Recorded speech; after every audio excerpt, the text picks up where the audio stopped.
Greek, ఇంకోటి ఒకసారి Bible open చేసి ఫస్ట్ పేజ్ ట్రాన్స్లేషన్ ఎక్కడి నుంచి జరిగింది అనేటువంటి ఒక వర్డ్ ఉంటుంది. హెబ్రీ, గ్రీకు భాషల నుంచి. అంటే there are 2 important languages in the world. ప్రపంచం పునాది వేసిన కాడి నుంచి 2 భాషలు. ఈ 2 భాషలు కూడా ఎక్కడి నుంచి వచ్చినాయి? ఈ 2 భాషలు కూడా ఎక్కడి నుంచి వచ్చినాయి చెప్పాలి. ఎక్కడి నుంచి వచ్చినాయి? ఎక్కడి నుంచి వచ్చినాయి 2 భాషలు? తెలియవా? బైబిల్ ఎవరు చదవట్లేదు. ఆదికాండం 10వ అధ్యాయంలో ఒక పని చేస్తారు మేధావులంతా కలిసి. ఏం పని చేస్తారు మేధావులంతా? మనలాంటి మేధావులు అందరూ అక్కడ ఉన్నది. ఏం చేస్తారు ఆ మేధావులంతా? పోయి ఏం చేస్తారు? పెద్ద గోపురం కడదామంటారు. అప్పుడున్నది ఏం భాష? ఒకటే భాష. ఆ భాష ఏమో తెలియదు. ఒకటే భాష మాట్లాడుతున్నారు. ఒకటిగానే ఉన్నారు, ఒకటిగానే బతికారు, ఒకటిగా తిన్నారు, ఒకటిగా పోయినారు. ఎప్పుడు దాకా తీసుకుంటే ఏం చేస్తాడు? చెయ్యాలంటే, చేసేయాలంటే, చెయ్యాలి, చేసేయాలి. మరి అంతటి పట్టుదల ఉన్నటువంటి మనిషికి దేవుడు ఎందుకు తోడునిచ్చినాడు? ఒక్కటి చాలు కదా. ఇప్పుడు ఏదైనా తోట ఉంది, ఏదైనా తోట వేసాడు దేవుడు. ఏదైనా తోటలో ఆదామును సృష్టించినాడు, బాగానే ఉంది. తోట అంతా ఇచ్చినాడు. నీకు ఏ పండు కావాలంటే ఆ పండు తినన్నాడు. జంతువులు ఉన్నాయి, వాటితో ఆడుకుంటా అంటే ఆడుకో అన్నాడు. పండ్లు ఉన్నాయి, పండ్లు తింటాడని తినన్నాడు. నీ కోపుకున్నంతసేపు తిరగమన్నాడు. మరి తోడు ఎందుకు ఇచ్చినాడు? ఆలోచన చేశారా ఈ వర్డ్?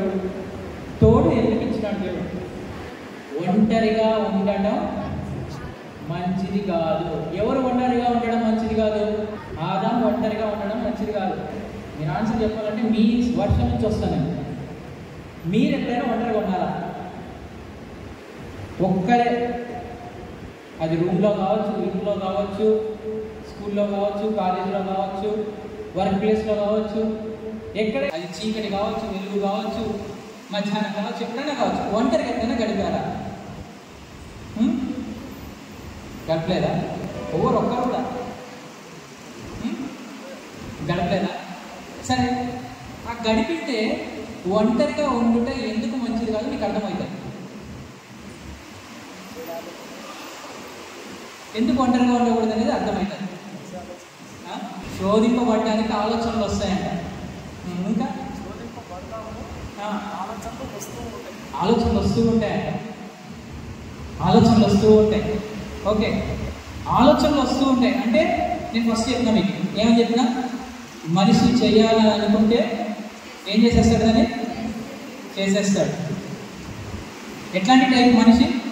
చేయాలి అని నిశ్చయించుకుంటే చేస్తాడు. చదవాలి అని అనుకుంటే చదివేస్తాడు. 100కి 100 రావాలి అని అంటే వస్తుంది. మంచి వాటికి ఉపయోగిస్తే ఓకే, ఈ 100కి 100 తెచ్చుకోవడంలో ఓకే. లేకపోతే గ్రూప్ 1 ఎగ్జామ్స్లో టాప్ లిస్ట్లో ఉంటే అది ఓకే. లేకపోతే ఇంకా ఎక్కడైనా మంచి మంచి విషయాల్లో ఓకే. కానీ కొన్ని విషయాల్లో మార్గం తప్పిపోతాం, కొన్ని విషయాల్లో మనం దారి తప్పిపోతాం. అప్పుడు ఆ టైంలోనే దేవుడు ఆలోచన చేసుకున్నాడు అని తోడు ఉండాలి. ఎందుకు ఉండాలన్నాడు దేవుడు? తోడు ఉండాలి. ఎందుకంటే గాడి తప్పుతున్నప్పుడు ఏం చేయాలి? ఒకరు గాడిలో పెట్టాలి కదా.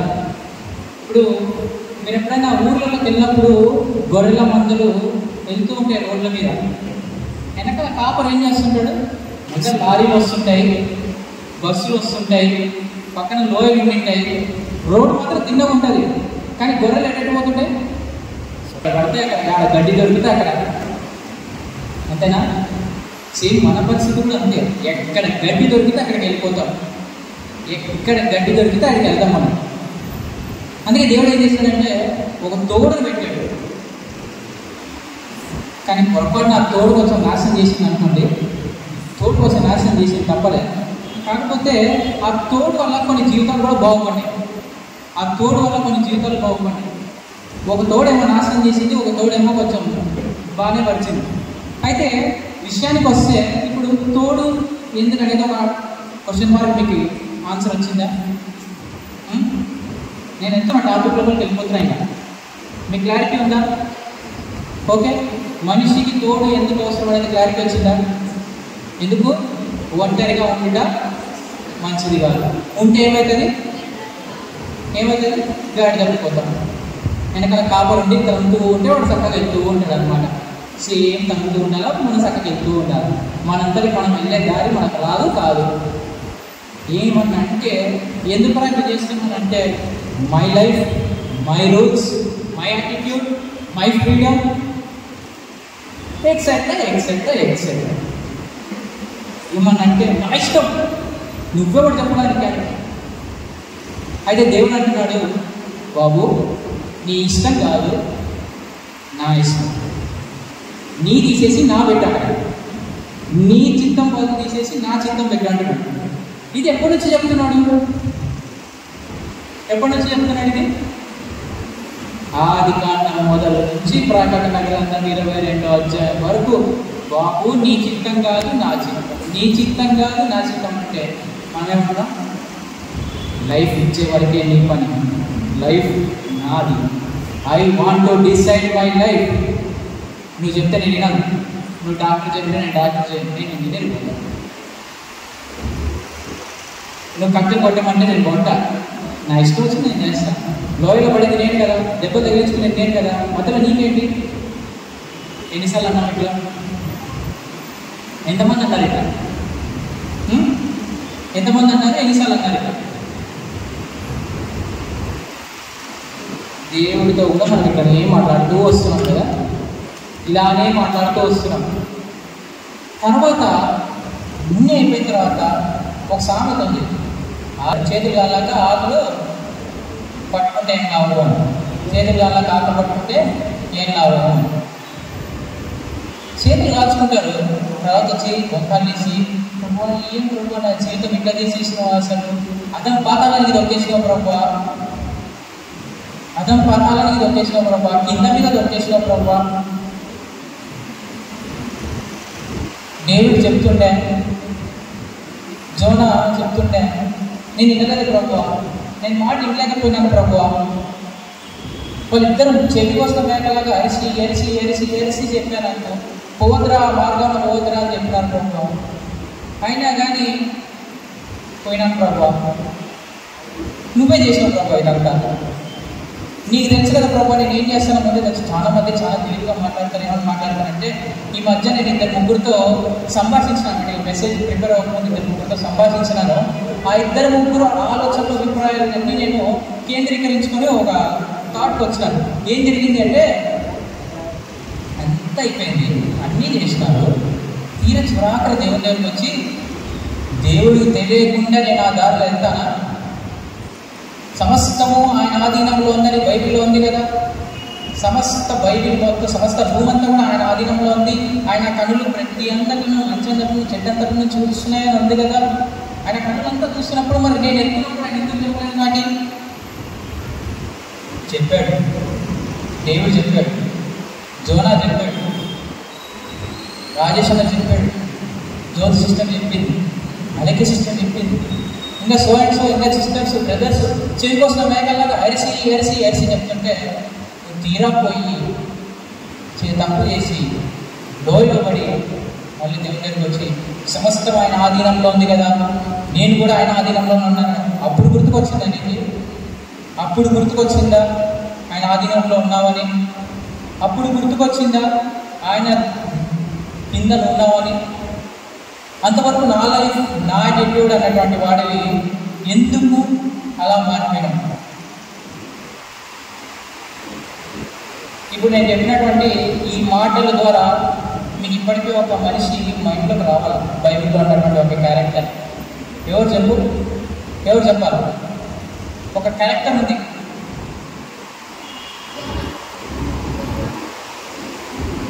యోనా గారు, ఒక క్యారెక్టర్ ఉంది.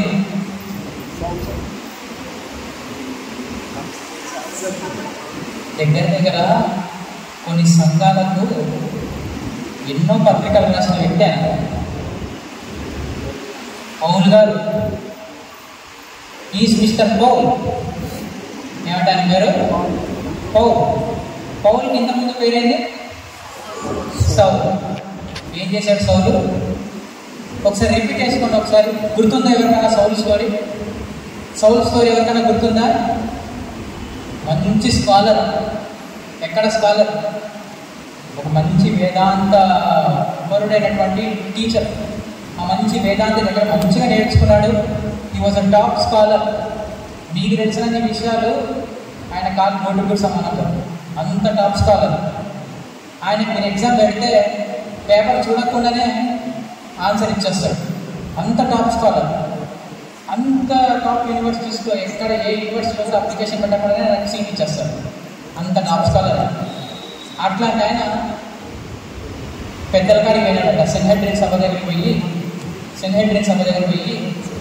క్రైస్తవులు ఎక్కువైపోయారు, వాళ్ళ ప్రాచుర్యం ఎక్కువైపోతుంది, వాళ్ళందరినీ చంపడానికి నాకు ఆజ్ఞ నియమంటాడు. పోయి తెచ్చుకున్నాడు, పత్రిక తెచ్చుకున్నాడు. మనోడు బయలుదేరినాడు. ఇక నన్నెవడు ఆపేది? సేమ్ అలాగే నన్నెవడు ఆపేది అనుకుంటా కత్తి పట్టుకున్నాడు, తీసుకున్నాడు, ఆజ్ఞాపత్రిక పట్టుకున్నాడు, చేతిలో పట్టుకున్నాడు, గుర్రం ఎక్కినాడు. సార్ దమస్కుకి దారిలో ఎవరు క్రైస్తవుడు కనపడితే వాళ్ళ తల నరికేయడమే.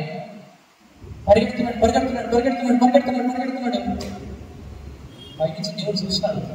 చూసి, బాబు సౌలు ఒకసారి చూసారు. ఆ మాట 9వ అధ్యాయం అపోస్తల కార్యం 9వ అధ్యాయంలో సౌలు గారి ప్రత్యక్షత మనం చూస్తాం. ఒకసారి గట్టిగా ఒక్కసారి దేవుడు పైనుంచి వెలుగు ప్రకాశింపజేసి మనం నాపి ఏమంటున్నాడు?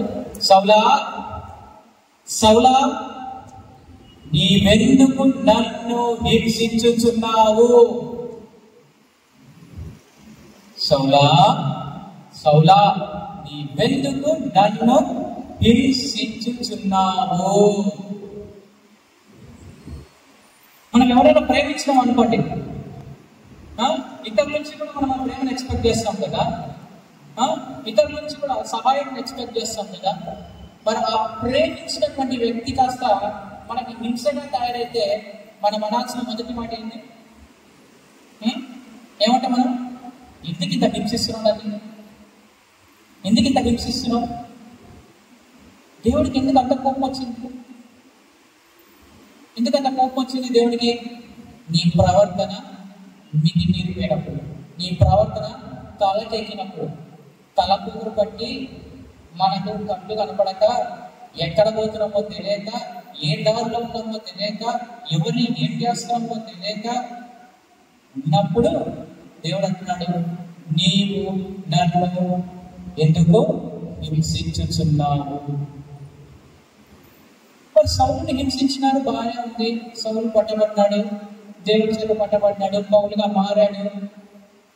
పౌలుగా మారిన తర్వాత అనేక పత్రికలు రాశాడు, అనేక సంఘాలకు పోయినాడు, సంఘాలను స్థాపించినాడు, స్వార్థ ప్రకటించినాడు. అయితే పౌలు గారి దగ్గర నుంచి మనము ఒక టైప్ ఆఫ్ ఫెలోషిప్, ఒక ఫెలోషిప్ గురించి నేర్చుకోవచ్చు. మనం ఒక ఫెలోషిప్ గురించి నేర్చుకోవచ్చు. ఎన్నో ఫెలోషిప్స్ ఉన్నాయి మన దగ్గర. There are types of fellowships. అంటే ఇప్పుడు మనకి పోతే, మనం ఇట్లా కొంచెం ముందర పోతే నందికొట్కూరులో పోతే ఏమొస్తుంది? బిషప్ చర్చ్ వస్తుంది. అక్కడంతా ఏముంటుంది? Roman Catholic fellowship. అట్లా కొంచెం ముందరకు పోయినాం అనుకోండి, ప్రొటెస్టెంట్ ఫెలోషిప్ వస్తుంది. ఆ తర్వాత ముందర పోతే బాప్టిస్ట్ ఫెలోషిప్. అట్లా ముందరకు పోతే అపోస్టలిక్ ఫెలోషిప్. కొంతమంది మేమే ఫెలోషిప్ అంటారు. అట్లా రకరకాల ఫెలోషిప్స్ ఉన్నాయి. నేను కాదని, కాకపోతే మనము బిబ్లికల్గా బోధన ఫెలోషిప్ గురించి పౌలు గారి దగ్గర నుంచి నేర్చుకోవాల్సిన ఫెలోషిప్ మీద మనం చూద్దాం. సువార్తలో సహవాసం. సువార్తలో సహవాసం, ఫెలోషిప్ ఆఫ్ గాస్పల్. పౌలు గారు ఎక్కడికి పోయినా కూడా ఆయన రక్షింపబడినది మొదట నుంచి ఎక్కడికి పోయినా కూడా, ఏ చోటికి పోయినా కూడా ఈ నెవర్ గాస్పల్. సువార్త నేను విడిచిపెట్టలేదు. రాళ్ళు తగిలేదు, ఈడ్చుకొని పోయినారు, వీధులలో లాక్కొని పోయినారు, కొరడాల్లో కొట్టినారు, జైళ్ళలో బంధించినారు, చెరసలలో వేసినారు, పౌలు గారి మీరు యూట్యూబ్లో మీరు ఒకసారి కొట్టి చూడండి. పౌలు గారు జైలు యూట్యూబ్లో బ్రదర్ గణహర్ బాబు అని చెప్పేసి ఆయన ఒక వీడియో తీసినాడు. పౌలు గారు ఉన్నటువంటి జైలు, ఆ జైలు నుంచి ఎన్నో పత్రికలు రాసినాడు ఆయన. ఆ పత్రికల గురించి మీరు ఒక్కసారి చూడండి, ఒకసారి ఆ వీడియో చూడండి. ఆయన ఉన్నటువంటి జైలు ఎట్లుంది తెలుసా? చాలా చీకటి భయం, లోపల ఏం కనపడదు, కొంచెం కూడా కనపడదా, అంత చీకటి. ప్లస్ పక్కనే ఇంకొక మనిషి ఉంటాడు, అక్కడే టాయిలెట్స్, అక్కడే ఆహారం, అక్కడే నీళ్ళు, అక్కడే ఇవన్నీ. కొంతమంది అయితే ఆ చీకటిని తట్టుకోలేక భయంతో చచ్చిపోయింటారు. ఆ చచ్చిపోయిన శవాలను కూడా అక్కడి నుంచి తీయరు. అది కుళ్ళి దూషించి ఈగలు వాలి, దోమలు వాలి, కుళ్ళిపోతూ పురుగులు తింటూ వాసన, భయంకరమైన వాసన. అటువంటి పరిస్థితుల్లో కూడా పౌలు గారు ఇంకా సువార్త చెప్పడము మానలేదు. ఆ జైల్లో ఉండే ఎన్నో పత్రికలు రాసినాడు. తిమోతికి రాసినాడు పత్రిక రాసినాడు, కొరింథీ సంఘానికి పత్రిక రాసినాడు, ఇంకా రకరకాల పత్రికలు రాసినాడు. ఆయన సువార్త చెప్పడం అనేది మానలే. బట్ వాట్ ఈస్ అబౌట్ మనం వస్తున్నాం, యవనస్తుల సమాజానికి వస్తున్నాం, సహవాసానికి వస్తున్నాం, 6:30 గంటలకు వస్తున్నాం, పాటలు పాడుతున్నాం, వెళ్ళిపోతున్నాం, వాక్యం వింటున్నాం, నేర్చుకుంటున్నాం, బయటికి వెళ్తున్నాం. What we are doing next? మనం ఏం చేస్తున్నాం బయట? మనకు తగ్గిన వారికి, మన ఇంట్లో వారికి, మన తగ్గిన వారికి, మనకు కంటబడిన వారికి దేవుడికరమైన సువార్త చెప్తున్నామా? జైల్లో ఉన్నటువంటి పౌలే అని పత్రికలు రాసి సువార్త రాసి ఎంతో మందిని రక్షింపజేసిన వాడైతే మరి నీకు జైలు లేదు, బంధకాలు లేవు, మరి మలమూత్రాలు ఉన్నటువంటి ఆ ప్రాంతాలు లేవు, కులిపోయినటువంటి ఆ శవాల మధ్యన లేవు, రోడ్ల మీద ఈడ్చుకొని పడిపోవట్లేదు, ముళ్ళ మధ్య నడిపించట్లేదు, కొట్టట్లేదు, కొరడాలతో హింసించట్లేదు. అటువంటి శ్రమ నీకేం లేదు. You have very very much knowledge. Technology ఎంతో ఉంది మనకి, ఎంతో టెక్నాలజీ ఉంది మన దగ్గర. యూట్యూబ్ ఉంది, స్నాప్చాట్ ఉంది, ఇన్స్టాగ్రామ్ ఉంది, మిగతా ఫేస్బుక్ ఉంది, వాట్సాప్ ఉంది. ఇలా డిఫరెంట్ టెక్నాలజీస్. మరి మనం ఏం చేస్తున్నాం? పౌలు గారు అంటారు, అయ్యో నేను స్వార్థ ప్రకటింపకపోతే నాకు శ్రమ అన్నాడు. నాకు స్వార్థ ప్రకటింపకపోతే నాకు శ్రమ. మరి ఈ ఫెలోషిప్లోకి మనం వచ్చి ఇక్కడ ఇంతమంది మనం దేవుని ఆరాధిస్తున్నాం కదా, మరి ఈ ఫెలోషిప్ నుంచి మనమేం నేర్చుకుంటున్నాం? Are we trying to share the gospel? మనం ఆ గాస్పల్ షేర్ చేసుకుంటామా? సువార్త, చిన్న సువార్త, యేసుక్రీస్తు పుట్టాడు, మన కోసం జన్మించాడు, మన కోసం మరణించాడు, మన కోసం తిరిగి లేచాడు, 3 months. ఈ 3 మాటలు చెప్పి అర్థవంతంగా నువ్వు దేవుడి వైపు ఎవరైనా తిప్పుతున్నావు. మళ్ళీ పౌలు గారు ఎంతో మందిని తిప్పాడు. మరి వాట్ అబౌట్ యూ? ఉంటుంది God will ask accounts. God will ask account of you. దేవుడు అడుగుతాడు, నిన్న ఒక అకౌంట్ అడుగుతాడు. పైకి తీసుకుపోయిన తర్వాత ఒక అకౌంట్ అడుగుతాడు, ఎన్ని ఆత్మలను రక్షించావు? How many spirits do you dwell? ఎన్ని స్పిరిట్స్ నువ్వు పట్టుకున్నావు? ఎంతమంది ఆత్మలను నా దగ్గరికి రప్పించావు? ఎంతమందికి స్వార్థం చెప్పావు? ఎంతమందికి రక్షణ మార్గంలో నడిపించావు? What about you? నేను ఇంత టెక్నాలజీ ఇచ్చినాను కదా, what about you? First thing ఏంటి? Fellowship of the gospel. First gospel ఏంటి? First fellowship. ఈ ఫెలోషిప్ నుంచి మనం నేర్చుకోవాల్సింది ఏంటి? ఫస్ట్ మనం సువార్తలో సహవాసం ఉండడానికి మనము ఇష్టపడాలి. సువార్తను చెప్పడానికి మనము ఇష్టపడాలి. ఎంతసేపు నేను కాదు, మరి యుద్ధరెంటన్ కాదు, మరి డేవిడ్ కాదు, మరి జోనా కాదు, మరి ఇక్కడ ఉన్నటువంటి మీరు కాదు. ఎంతసేపు ఇక్కడ వచ్చి వాక్యం చెప్పేసి వెళ్ళిపోదామా, విన్నామా, వెళ్ళిపోయినామా అన్నట్టు ఉండకూడదు. మనకి ఎక్కడ దొరికితే అక్కడ అవకాశం మనం వాడుకోవాలి. Even it is in hostel, or it is in village, or it is in anything, everywhere. God has given an opportunity to do work. తీర్పు రాసినటువంటి పత్రికలో ఒక మాట ఉంటుంది, ఏమంటే తెలుసా? ఎవడైతే పని చేయడో వాడు అన్నం తినవు. విన్నలేదా మాట? ఎవడైతే పని చేయడో వాడు అన్నం తినకూడదు. Clear. Who should not work, they should not eat. క్లియర్గా ఉందన్నమాట. అయితే ఆ మాటను మనం జ్ఞాపకం ఉంచుకోవాలి. మనకి ఇచ్చినటువంటి పని ఏంటి? మనకి ఇచ్చినటువంటి మిషన్ ఏంటి? మత్తయి సువార్త 22వ అధ్యాయం చివరిలో ఒక మాట చెప్తాడు ప్రభు అని ఏమని చెప్తారు? మీరు సర్వ సృష్టికి వెళ్ళి సువార్తను ప్రకటించండి. Why he has sacrificed his life for us. ఎందుకు ఆయన మన కోసం ఎందుకు చనిపోయాడు? ఎందుకు తిరిగి లేచినాడు? మనం దేని నుంచి, ఏ బంధకము నుంచి మనం విడిపింపబడ్డాం? ఏ బంధకము నుంచి మనం లేపబడ్డాం? అనేక బంధకాలు ఉన్నాయి మనకి. ఒకటి కాదు, రెండు కాదు. మనకున్న బంధకాలు ఎన్ని? నానాక బంధకాలు ఉన్నాయి. ఆ బంధకాల నుంచి మనల్ని విడిపించినటువంటి ఆయన గురించి నువ్వు ఒక్క రోజు కూడా ఒక్క మాట కూడా చెప్పకపోతే దేవుడు ఖచ్చితంగా నిన్ను లెక్క అడుగుతాడు. ఇదే మాట పౌలు గారు రోమీయుల పత్రికలో కూడా చెప్తాడు. రోమీయుల పత్రికలో కూడా ఈ మాట చెప్తాడు. మొదటి మాట ఉంటుంది, అంటే ప్రతి నాలుక, ప్రతి మోకాలు ఉన్నాయంట ఒంగును, ప్రతి ఒక్కడు తన విషయమై తన లెక్క అప్పచెప్పవలెను. ప్రతి ఒక్కడు లెక్క అప్పచెప్పవాలి. వాడు చేసిన పాపాలు కానీ, పుణ్యాలు కానీ, సువార్త కానీ, ఇంకేదైనా కానీ. One should be accountable to God. And రెండో fellowship of the body of believers. విశ్వాసంలో సహవాసం. Fellowship of the body of believers. Second ఏంటి? Believers fellowship. విశ్వాసంలో సహవాసం. మొట్టమొదటిగా మనము జ్ఞాపకం చేసుకోవాల్సినటువంటి విషయము ఏప్రిల్కి రాసినటువంటి పత్రిక 11వ అధ్యాయం 6వ వచనం. ఏప్రిల్కి రాసినటువంటి పత్రిక 11వ అధ్యాయం 6వ వచనం ఏముంటుంది అక్కడ? విశ్వాసము లేకుండా దేవుడికి ఇష్టడై ఉంట అసాధ్యము.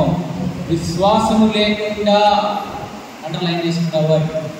First and most important priority to be taken in your life is to be having faith on God. You should have faith on God. If you doesn't, God doesn't like you. నీకున్నటువంటి basic important thing ఏదైనా ఉంది నీ లైఫ్లో ఉండాల్సింది. దేవుడు నీతో మాట్లాడాలి అన్నా, దేవుడు నీ పట్ల కార్యం చేయాలి అన్నా, దేవుడు నీ పట్ల తిరిగి నీకున్న సమస్యను పరిష్కరించాలి అన్నా, you should have faith. Faith is the key for our problems. Mark's వార్త 5వ అధ్యాయం 6వ వచనంలో ఒక క్రియని చేస్తాడు దేవుడు.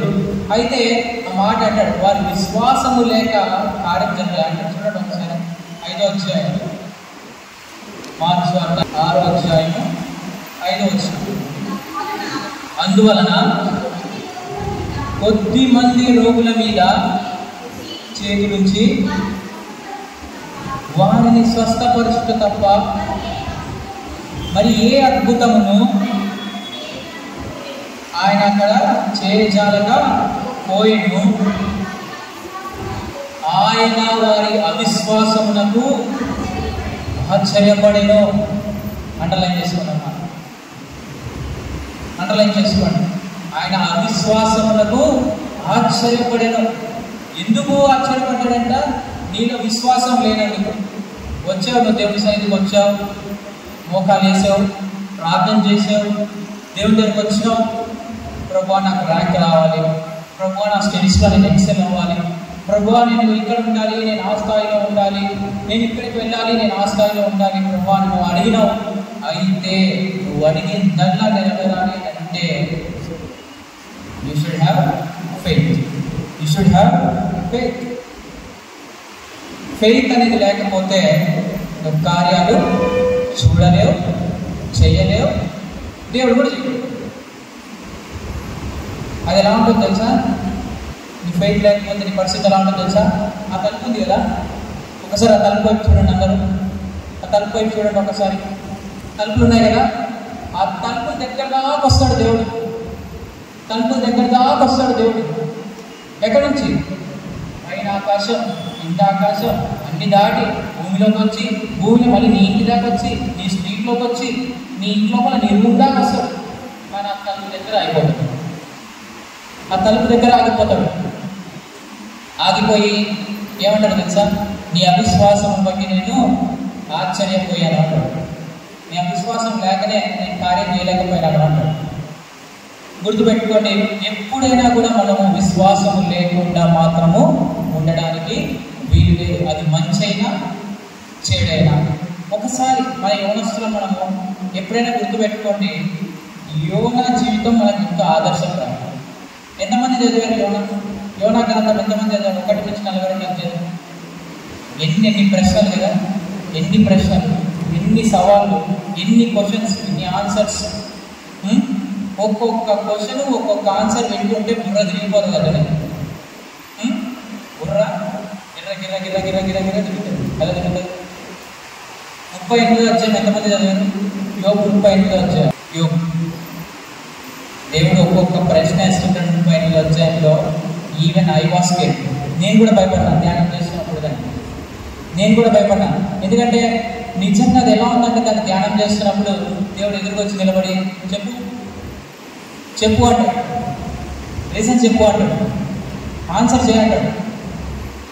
మరి యోబు గారు ఎదుర్కొన్నాడు దేవుని. మరి నీకు నాకు అటువంటి విశ్వాసం ఉందా? దేవుడు మాట్లాడాలన్నా, దేవుడి దగ్గరికి రావాలన్నా, దేవుడు నీతో కార్యం చేయించాలన్నా, నీవు నీ జీవితంలో నీ కార్యం సఫలమవ్వాలన్నా విశ్వాసము ఇంపార్టెంట్. విశ్వాసం చాలా ఇంపార్టెంట్. రెండవది ఇంకోటి, సహవాసంలో విశ్వాసులు ఉంటారు, అవిశ్వాసులు ఉంటారు. There will be believers, there will be unbelievers. మనం చూసి ఎంచుకోవాలి, కరెక్ట్గా చూసి ఎంచుకోవాలి. ప్రోడక్ట్ మంచిదా కాదా, గ్యారంటీ ఉంటుందా లేదా, వ్యారంటీ ఉంటుందా లేదా, అది పనికొస్తుందా పనికిరాదా, ఒకవేళ పనికొచ్చిన తర్వాత మనకు షాక్ కొడుతుందా షాక్ కొట్టదా, అన్నీ కూడా ఆలోచన చేసుకొని మనము సహవాసం చేయాలి. అది సువార్తలో సహవాసమైనా, విశ్వాసంలో సహవాసమైనా. మూడోది fellowship of the spirit. Fellowship of the spirit. మూడోది ఏంటి? ఆత్మలో సహవాసం. ఆత్మలో సహవాసం. సువార్త సహవాసం అనో బాగానే ఉంది, విశ్వాస సహవాసం అనో బాగానే ఉంది. ఆత్మలో సహవాసం ఏంటి? ఆత్మలో సహవాసం అంటే ఏంటి? ఎవరికైనా తెలుసా ఆత్మలో సహవాసం అంటే ఏంటో? ఆత్మలో సహవాసం అంటే ఏంటి?